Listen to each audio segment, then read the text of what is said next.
अध्याय 13। चलो स्कूल चलें। पाठ परिचय। इस पाठ में शिक्षा के महत्व को बताया गया है।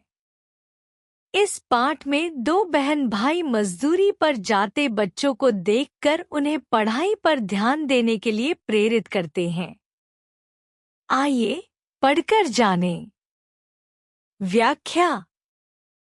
कहानी यह दिखाती है कि जागरूक नागरिकों का कर्तव्य है कि वे जरूरतमंद बच्चों को शिक्षा का महत्व समझाएं और उन्हें स्कूल जाने के लिए प्रेरित करें। शिक्षा केवल ज्ञान का स्रोत नहीं है, बल्कि यह व्यक्तित्व विकास और सामाजिक प्रगति का भी आधार है। कठिन शब्दों के अर्थ। शिक्षा का महत्व, शिक्षा की आवश्यकता और लाभ। प्रेरित करना, किसी को किसी अच्छे कार्य के लिए प्रोत्साहित करना। सुबह का समय था। मम्मी किचन में खाना बना रही थी। मीनू स्कूल जाने के लिए तैयार हो चुकी थी और अब अपने छोटे भाई निखिल को तैयार कर रही थी। निखिल चौथी कक्षा में पढ़ता था और मीनू 8वीं कक्षा की छात्र थी। निखिल बड़ा ही शरारती था। वह हर किसी से तरह तरह के सवाल पूछता रहता था, लेकिन उसके कुछ सवाल बहुत ही महत्वपूर्ण होते थे। उस दिन भी कंघी करवाते हुए उसने अपनी बहन से एक सवाल पूछा। व्याख्या। इस अंश में मीनू और निखिल के पारिवारिक और स्कूल जीवन का वर्णन है। मीनू अपने छोटे भाई निखिल को स्कूल के लिए तैयार कर रही है। निखिल शरारती होने के बावजूद जिज्ञासु स्वभाव का है और उसके सवाल कभी-कभी बहुत गहरे होते हैं। यह दर्शाता है कि निखिल का स्वभाव जानने समझने वाला है, जिससे कहानी को एक रोचक और शिक्षाप्रद मोड़ मिलता है। कठिन शब्दों के अर्थ। जिज्ञासु, सवाल पूछने और जानने का इच्छुक। महत्वपूर्ण, जो विशेष महत्व रखता हो। शरारती, चंचल और शरारत करने वाला। निखिल। दीदी, हम बालों में कंघी क्यों करते हैं? मीनू। चुपचाप खड़े रहो और कंघी करवाओ। व्याख्या। इस संवाद में निखिल अपनी स्वाभाविक जिज्ञासा प्रकट कर रहा है। उसका सवाल सामान्य होते हुए भी एक सोचने का विषय है, जो उसकी बालमन की प्रवृत्ति को दिखाता है। मीनू, जो बड़ी बहन है, व्यस्त होने के कारण पहले उसे सवाल का उत्तर देने के बजाय शांत रहने को कहती है। यह उनके आपसी रिश्ते में शरारत और स्नेह को दर्शाता है। कठिन शब्दों के अर्थ। कंघी करना, बालों को सुलझाना और व्यवस्थित करना। चुपचाप, बिना कुछ कहे शांत रहना। निखिल। पर बताओ तो। मीनू। जिससे हम साफ सुथरे और सुंदर लगे। व्याख्या। इस संवाद में निखिल अपनी जिज्ञासा के लिए उत्तर पाने की जिद करता है। मीनू ने उसके सवाल का सीधा उत्तर देते हुए बताया कि कंघी करने से व्यक्ति साफ सुथरा और आकर्षक दिखता है। यह उनके बीच सहज और स्नेहपूर्ण बातचीत को दर्शाता है। कठिन शब्दों के अर्थ। साफ सुथरे, स्वच्छ और व्यवस्थित। सुंदर, आकर्षक और अच्छा दिखने वाला। निखिल। क्या हम बालों में कंघी करने से ही साफ सुथरे हो जाते हैं? मीनू। नहीं, हमें प्रतिदिन नहाना चाहिए और साफ कपड़े पहनने चाहिए। समय समय पर अपने नाखून और बाल कटवाने चाहिए। व्याख्या। निखिल अपने सवाल के जरिए स्वच्छता की गहराई को समझना चाहता है।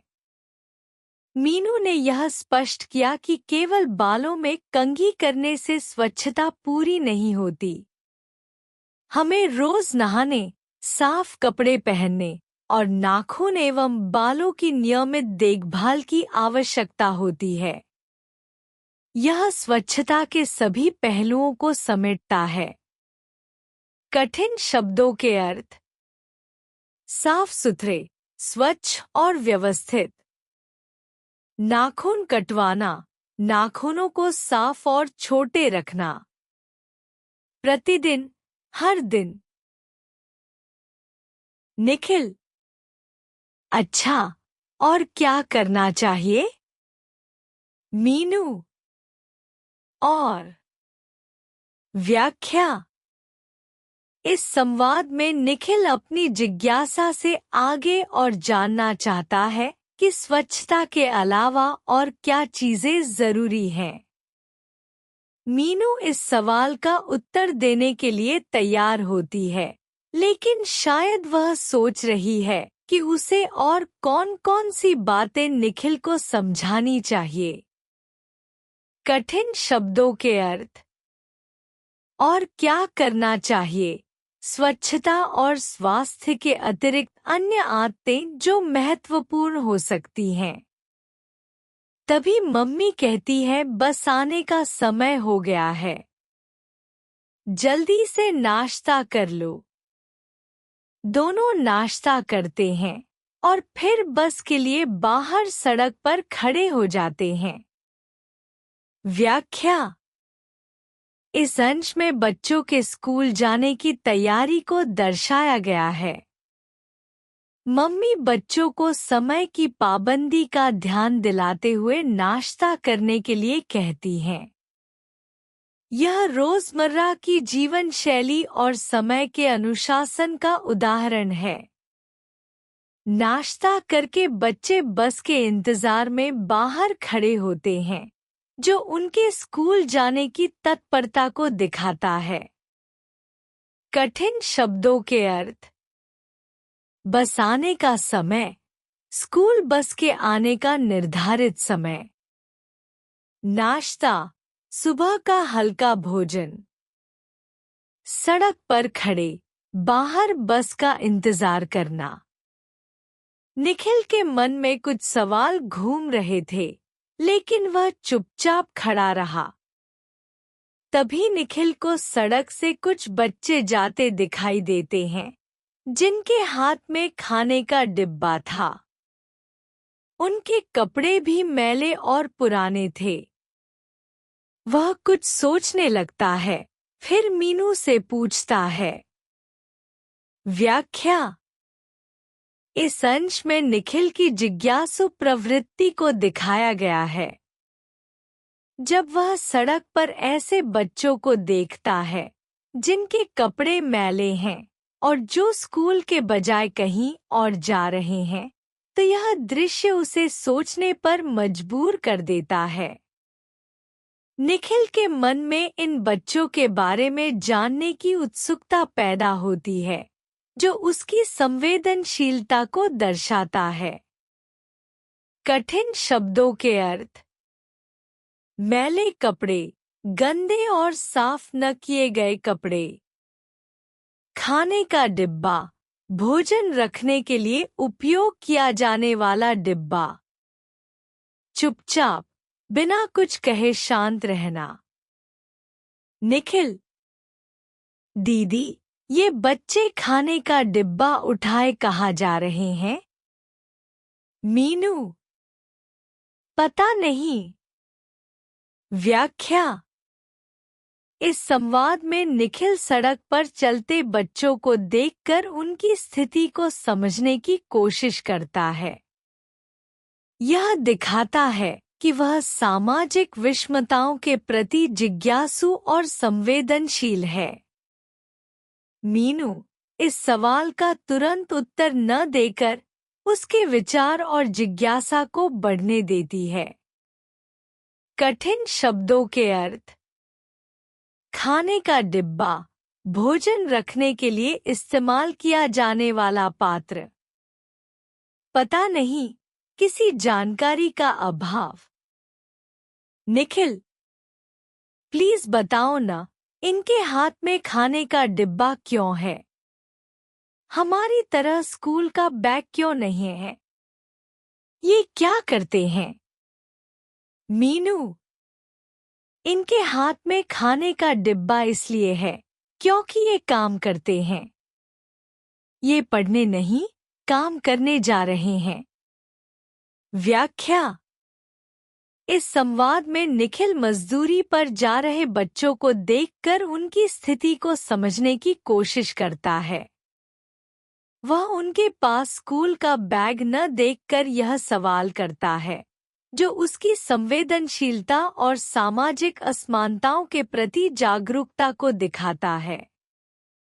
मीनू उसके सवाल का जवाब देते हुए बताती है कि ये बच्चे शिक्षा से वंचित हैं और काम करने पर मजबूर हैं। कठिन शब्दों के अर्थ। खाने का डिब्बा, मजदूरी करने के दौरान भोजन के लिए ले जाने वाला टिफिन। काम, मजदूरी या श्रम, जिसे इन बच्चों को अपनी आजीविका के लिए करना पड़ता है।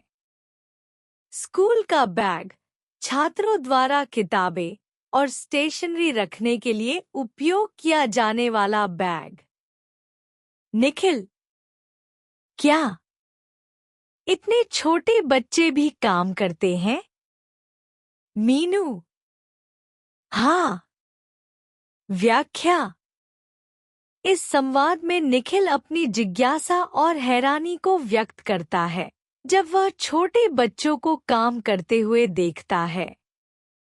मीनू ने इसे संक्षिप्त रूप में उत्तर दिया, जो निखिल के सवाल के प्रति वास्तविकता को स्पष्ट करता है। इस संक्षिप्त उत्तर से निखिल को यह एहसास होता है कि समाज में ऐसे कई बच्चे हैं जो बाल्यकाल में ही काम करने के लिए मजबूर होते हैं, जबकि उन्हें शिक्षा का अवसर मिलना चाहिए था।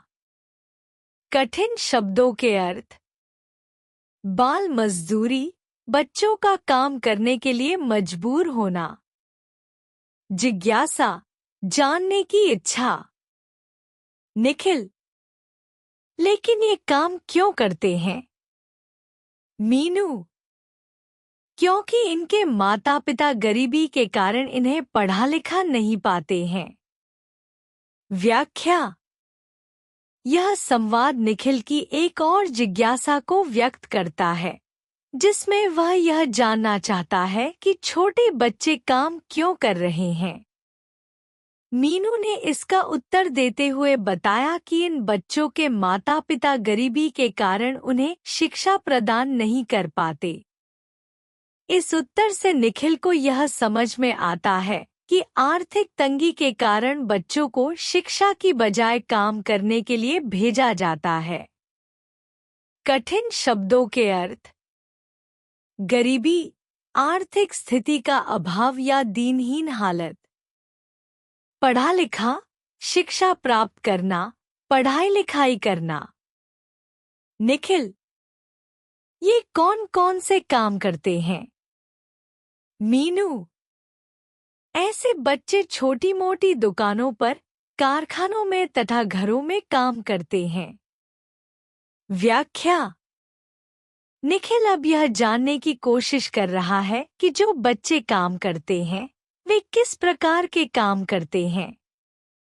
मीनू ने इसका जवाब देते हुए बताया कि ये बच्चे आमतौर पर दुकानों, कारखानों या घरों में काम करते हैं।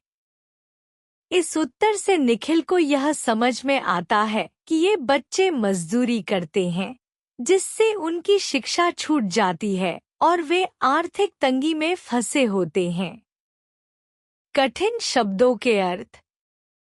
छोटी मोटी दुकानों पर, छोटी दुकानों में काम करना, जैसे किराना, मिठाई आदि। कारखानों में, फैक्ट्री या उद्योगों में काम करना। घर में काम, घरों में घरेलू काम, जैसे सफाई, बर्तन धोना आदि।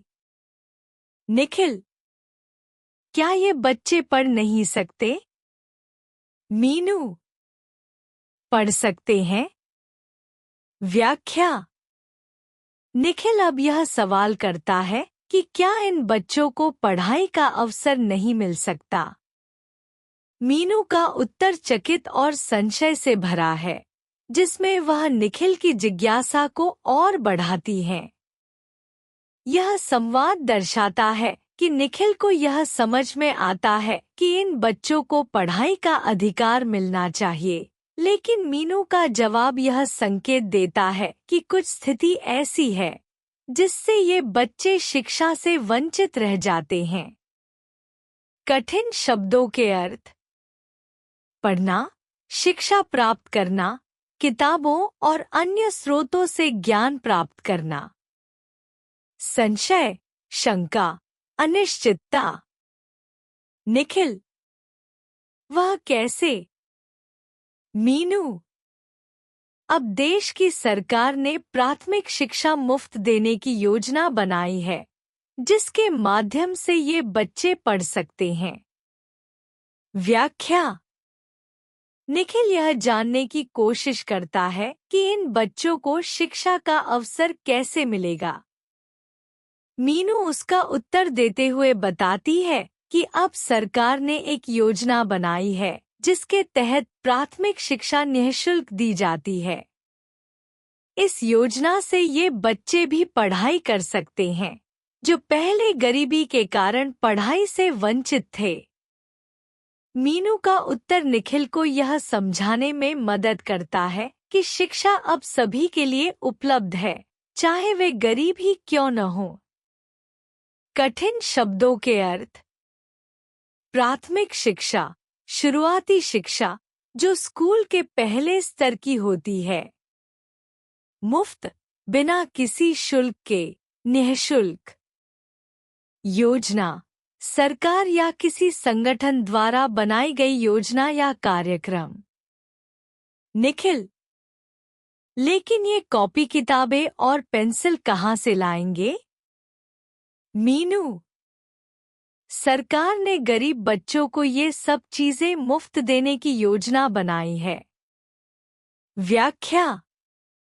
निखिल को यह चिंता हो रही है कि जो गरीब बच्चे पढ़ाई के लिए स्कूल जा रहे हैं, वे किताबें, कॉपी और पेंसिल जैसी जरूरी सामग्री कहाँ से लाएंगे। मीनू उसे समझाती है कि इसके लिए सरकार ने गरीब बच्चों के लिए एक विशेष योजना बनाई है, जिसके तहत ये सभी सामग्री निःशुल्क दी जाती है। मीनू का यह उत्तर निखिल की शंका को दूर करता है और उसे यह आश्वासन देता है कि अब शिक्षा के लिए जरूरी सभी सामग्रियां बच्चों को मुफ्त मिलेंगी। कठिन शब्दों के अर्थ। कॉपी किताबें, स्कूल में पढ़ाई के लिए आवश्यक सामग्री। मुफ्त, निःशुल्क, बिना किसी शुल्क के। योजना, एक सुनियोजित कार्यक्रम या नीति जिसे किसी उद्देश्य के लिए लागू किया जाता है। निखिल। दीदी, क्यों न हम इन बच्चों को ये बातें बता दें? मीनू। हाँ, यह ठीक रहेगा। दोनों उन बच्चों के पास जाते हैं और उन्हें कुछ समझाते हैं। व्याख्या। यह संवाद निखिल की सक्रियता और संवेदनशीलता को दर्शाता है।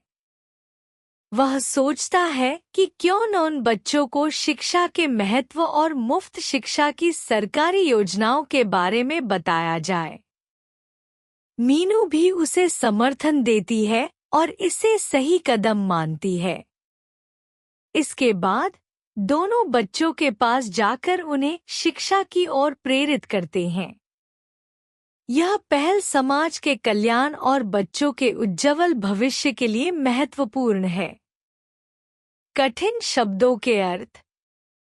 संवेदनशीलता, दूसरों की परेशानियों और समस्याओं को महसूस करने की क्षमता। प्रेरित करना, किसी को किसी अच्छे काम के लिए प्रेरित करना। मीनू। शायद तुम सबको हमारी बात समझ आ गई होगी। कुछ बच्चे सिर हिलाकर हाँ कहते हैं। व्याख्या। यह संवाद मीनू की उम्मीद और बच्चों की समझ को दर्शाता है। मीनू यह पूछती है कि क्या बच्चों ने उनकी बात को सही से समझा है, और बच्चे सिर हिलाकर इसका उत्तर देते हैं। यह दिखाता है कि मीनू और निखिल ने उन बच्चों को अच्छे से समझाया है और बच्चों ने इसे स्वीकार किया है। यह संवाद यह भी दर्शाता है कि बच्चों को शिक्षा के महत्व के बारे में बताया गया और उन्होंने इसे समझ लिया। कठिन शब्दों के अर्थ। समझ आ गई होगी। किसी बात को सही ढंग से समझना। सिर हिलाना। हाँ में सिर हिलाना एक संकेत है जो सहमति या समझ को दर्शाता है। तभी स्कूल बस आ जाती है। मीनू निखिल बस में चढ़ने लगते हैं, लेकिन तभी वे रुककर उन बच्चों की ओर देखकर कहते हैं, तुम सब पढ़ने जरूर जाना। इससे तुम अच्छे इंसान बन सकोगे और भविष्य में कुछ बन जाओगे। फिर दोनों बस में चढ़ते हुए बोलते हैं, स्कूल चले हम। व्याख्या। इस वाक्य में मीनू और निखिल बच्चों को शिक्षा की ओर प्रेरित करते हैं। वे बच्चों को समझाते हैं कि पढ़ाई से वे अच्छे इंसान बन सकते हैं और भविष्य में कुछ बड़ा कर सकते हैं। यह उनका उन बच्चों को शिक्षा का महत्व समझाने का एक प्रयास है। जब वे यह संदेश दे चुके होते हैं, तब वे स्कूल बस में चढ़ते हैं और अपनी यात्रा को आगे बढ़ाते हैं। कठिन शब्दों के अर्थ। पढ़ने जरूर जाना, पढ़ाई के लिए स्कूल जाना। अच्छे इंसान बनना, सही और नैतिक आचरण का पालन करना। भविष्य में कुछ बनना, सफल होना या अपने जीवन में एक अच्छा मुकाम हासिल करना। संदेश। इससे हमें यह संदेश मिलता है कि हमें शिक्षा का महत्व सबको बताना चाहिए। मजदूरों के छोटे बच्चों को शिक्षा दिलाने में उनकी सहायता करनी चाहिए। सरकार द्वारा प्राथमिक शिक्षा, कॉपी किताबें और पेंसिलें मुफ्त देने की योजना के बारे में सभी को बताया जाना चाहिए। व्याख्या। यह संदेश इस बात पर जोर देता है कि शिक्षा का महत्व सभी को बताया जाना चाहिए, विशेषकर उन बच्चों को जो आर्थिक तंगी के कारण शिक्षा से वंचित हैं। निखिल और मीनू द्वारा जो काम किया गया, वह यह दर्शाता है कि हमें दूसरों को जागरूक करना चाहिए और मदद करनी चाहिए, ताकि हर बच्चे को शिक्षा का समान अवसर मिल सके। इसके अलावा सरकार की योजनाओं के बारे में भी सभी को जानकारी होनी चाहिए, ताकि कोई बच्चा अपने अधिकारों से वंचित न रहे। निष्कर्ष। समरी। इस कहानी में दो बहन भाई मीनू और निखिल अपने दैनिक जीवन में शिक्षा के महत्व को समझते हैं। मीनू, जो 8वीं कक्षा की छात्रा है, अपने छोटे भाई निखिल को न केवल व्यक्तिगत स्वच्छता के महत्व के बारे में सिखाती है, बल्कि उसे समाज में शिक्षा के महत्व को भी समझाती है। सुबह तैयार होते समय निखिल मीनू से पूछता है कि क्यों कुछ बच्चे पढ़ाई के बजाय काम करते हैं। मीनू उसे बताते हुए समझाती है कि गरीबी के कारण कई बच्चे शिक्षा प्राप्त नहीं कर पाते और उन्हें काम करना पड़ता है। सरकार द्वारा प्राथमिक शिक्षा मुफ्त देने की योजना के बारे में जानकारी देने के बाद दोनों बहन भाई उन बच्चों को प्रेरित करते हैं कि वे शिक्षा को प्राथमिकता दें। अंत में मीनू और निखिल उन बच्चों को समझाते हैं कि पढ़ाई से कैसे वे अपने जीवन में सुधार कर सकते हैं और भविष्य में सफल हो सकते हैं। इस प्रकार कहानी शिक्षा के महत्व, सामाजिक जागरूकता और दूसरों की मदद करने की प्रेरणा देती है। मुख्य संदेश, मेन मैसेज। शिक्षा का महत्व। शिक्षा न केवल व्यक्तिगत विकास के लिए आवश्यक है, बल्कि यह समाज की प्रगति में भी महत्वपूर्ण भूमिका निभाती है। पढ़ाई से व्यक्ति अपने जीवन में सफलता प्राप्त कर सकता है और समाज में सकारात्मक बदलाव ला सकता है। गरीबी और शिक्षा। गरीबी के कारण कई बच्चे पढ़ाई छोड़कर काम करने को मजबूर हो जाते हैं। सरकार की प्राथमिक शिक्षा मुफ्त देने की योजनाएं इन बच्चों को शिक्षा प्राप्त करने में मदद करती हैं, जिससे वे अपने भविष्य को सुधार सकते हैं। सामाजिक जागरूकता। समाज में शिक्षा के महत्व को समझना और उसे प्राथमिकता देना आवश्यक है। मीनू और निखिल की तरह हमें भी अपने आसपास के लोगों को शिक्षा के महत्व के बारे में जागरूक करना चाहिए। प्रेरणा और समर्थन। शिक्षा प्राप्त करने के लिए बच्चों को प्रेरित करना और उनका समर्थन करना चाहिए। इससे वे अपने लक्ष्यों को प्राप्त कर सकते हैं और समाज में सकारात्मक योगदान दे सकते हैं। स्वच्छता और स्वास्थ्य। व्यक्तिगत स्वच्छता का भी महत्व है, जो न केवल स्वास्थ्य के लिए आवश्यक है, बल्कि सामाजिक सम्मान और आत्मसम्मान के लिए भी जरूरी है।